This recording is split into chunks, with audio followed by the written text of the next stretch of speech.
Hello, beautiful people of the internet. How are you doing today? My name is Jackie and welcome back to my YouTube channel.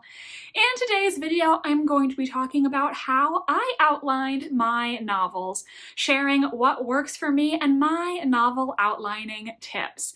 This is a video idea that I believe you all voted for on my community tab a few months ago, so I'm finally getting around to talking about my outlining technique. In case you're new here and you don't know, I am a historical mystery author, aspiring historical mystery author, I should say, and I have written one book, which I'm currently querying, a mystery set in Regency, London, and I'm currently writing a second book, a historical mystery greatly inspired by Agatha Christie, and I could not have gotten through writing the book I'm currently querying if I hadn't outlined it. This is something that I've learned about myself, though I've only written one and let's say a half novels. I wrote fan fiction for many, many years. I will link the video about what fan fiction taught me about writing in the card. And something I learned from that was that if I don't have an outline, I will not finish. So, an outline is an integral part of my writing process, and if you're trying to write an outline but struggling with it, I will share with you what works for me, and hopefully you will pick up a tip or technique that will work for you too. Of course, if you have your own outlining technique, definitely let me know in the comments. I would really like to hear from you about how you outline your projects. Because I am a mystery writer, I will have some mystery-specific tips in here, but there is some general advice that can really work for any type of novel. First things first, you gotta have an idea, and honestly, we could probably make an entire video talking about how to get ideas for novels, so that's a discussion for another day, but I just start off by writing down the basic concept that I have, the ideas for the beginning, the middle, and the end. The middle is the part that's always the hardest for me, but when I start outlining a project, I always have an idea of the basic plot, who the characters are, and what the eventual ending will be. These things, of course, can change throughout the writing process, but it's good to start off with a basic idea of, okay, I'm starting here and I want to get here. Like I said, the middle is the hardest part for me. It's really hard for me to figure out, okay, how am I gonna, fill out all these middle parts from A to B to C? And what I did when outlining my novel that was very helpful is I used the Save the Cat thriller beats. I got these beats from Alexa Dunn's channel. I have watched her video on must-know thriller plot beats over and over again. It was so helpful to me while I was outlining, so I will link that down below if you want to go watch it. For those of you who don't know, Save the Cat is a very popular book on screenwriting that a lot of people on BookTube swear by. And the writer of Save the Cat, Blake Snyder, goes over certain common plot beats that you're going to hit when you are plotting a story. These plot beats can vary by genre, and you don't have to use all of them. But I found that the thriller plot beats helped me get some ideas of how to get from the beginning to the end of my story, and helped me fill in those little missing blanks in the middle.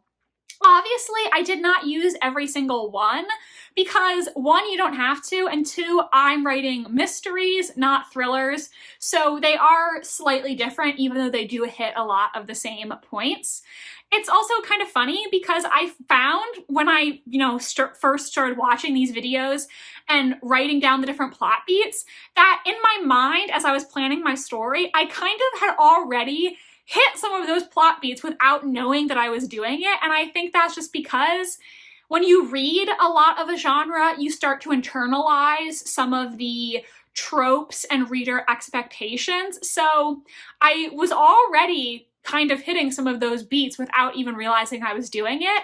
And then I was able to fill in the gaps using those beats to help me figure out the direction of the manuscript. So when I was plotting the novel that I'm currently querying, Project Mayfair, what I did is I watched Alexa's video and I wrote down every single plot beat with a brief description of what is expected from that beat. I then made another list where for each plot beat, I wrote like a phrase or a sentence at most describing, okay, this is what's going to happen in my book for that beat. So then after going through the thriller plot beats and deciding which ones I thought would be good to include in my manuscript and which ones I really didn't need, I then had a list of phrases or sentences for each beat, a nice bulleted list describing the beginning, middle, and end of my manuscript. What I then did was I transferred that list from my physical notebook to my word processor, and I started to expand on each plot beat. And instead of just having a phrase or a sentence, I would have multiple sentences describing what specifically was going to happen in that scene. For example, where I thought that scene should be set and what characters were going to be in that scene, so that I would have a couple sentences for each plot beat.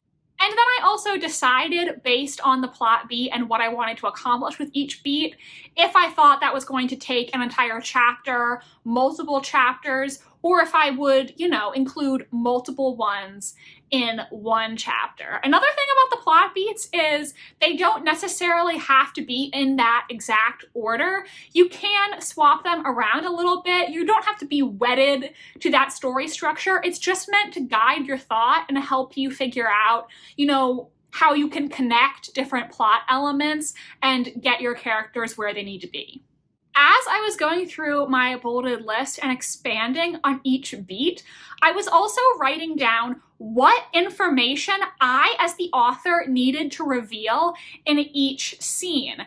So, for example, if I knew that there was a certain thing that was going to end up being very important in the ending, I would think, okay, where would be a good place to foreshadow this thing that's going to be important later? And then in that scene, I would write down as part of my outline, in this scene, make sure that X happens, or make sure that so-and-so mentions this, so that when I would go back over the outline later and start writing, I would remember the things that I needed to reveal.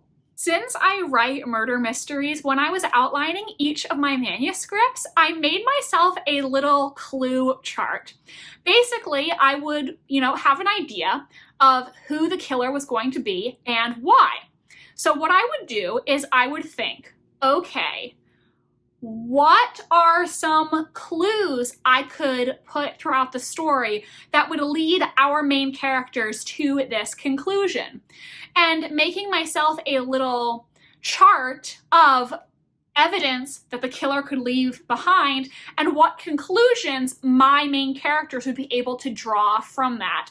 So for example, if the killer, I'm just making this up off the top of my head, if the killer is a smoker, okay, they smoke cigarettes or something, perhaps when the detective is going over the crime scene, they'll find a bit of ash on the carpet. Or maybe the window will be open because the killer was trying to get the cigarette smell out of the room. So I made myself a little list like that. I wrote down the potential evidence that the killer could have left behind and the deductions that my main sleuths would be able to make from that evidence. And I basically just did that until I felt like I had a strong enough case to prove, like, okay, this is who did it, You just have to make sure that there aren't any crazy leaps in logic, Like, for instance, if, say, like, you mentioned that multiple characters in your book smoke, then the ash on the carpet shouldn't lead the detective to one person because there should be, multiple people that it could have been. Like, if we say that Bill and Sally both smoke, and your sleuth says, oh, there's ash on the carpet, then it clearly was Bob. Well, no, because it could have been Sally too. So you need to have another piece of evidence that's going to tell them, okay, the ash tells us that it could be Bob or Sally. What is the other piece of evidence the sleuth is going to find that's going to eliminate Sally or prove that it was Bob? You follow me? Because you don't want to make any huge leaps in logic that's going to have the reader be like, wait, but how did you deduce that from that? That doesn't make sense. So that is how I plotted out all my clues, and then looking back over what I'd written, I found natural places to plant those clues. I made notes to myself saying, make sure to mention such and such a clue in this chapter, so that when I eventually got around to writing it, I would remember the foreshadowing I needed to do and when I needed to do it. So after I did that, I had a nice couple sentences for each plot beat and where all the important clues and reveals needed to go. That was pretty much it for planning each scene. I didn't want to write like a whole ass paragraph for each scene. I did want to, allow myself to figure out some things along the way, but I made sure that I knew all of the main points that I needed to hit and, make sure that all of the subplots were progressing nicely.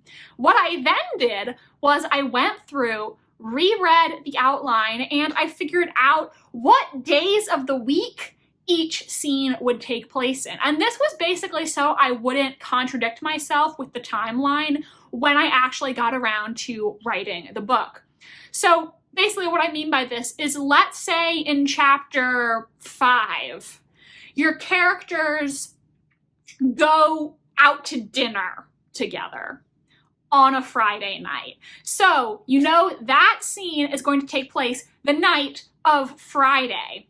If the next chapter they're having breakfast, it clearly cannot be any earlier than Saturday morning. So if, chapter 6 has to be Saturday morning or later, but then in chapter 7 you say that it's Friday, well, you've just contradicted yourself there. So basically I was just going through everything that I'd written and figuring out like a realistic timeline for how my characters could have completed these activities.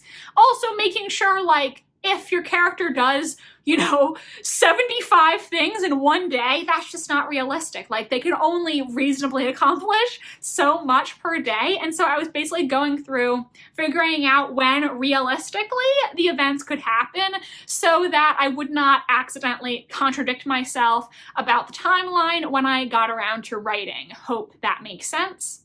And then the final thing that I did was I just reread the outline I wrote to make sure that everything flowed nicely, made sense, and that I didn't make any mistakes or omit anything important. Just gave it one last read through to make sure that I hit all the main points I wanted to hit, and then that's pretty much it for my outlining process. At that point, it's time to start writing, and of course, if I change my mind about anything while I'm writing, I will then go back to the outline and edit it so that I do not contradict myself and that it'll make it easier for me when it's time for editing. And I think that's pretty much it for my outlining process. I don't think I forgot anything.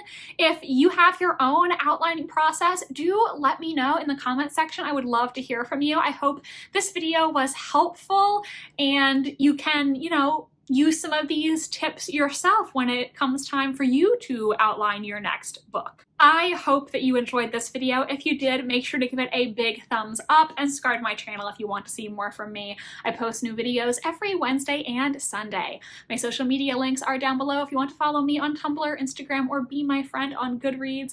Thank you so much for watching, and I hope you have a mesmerizing rest of your day. Bye, and I'll see you next time.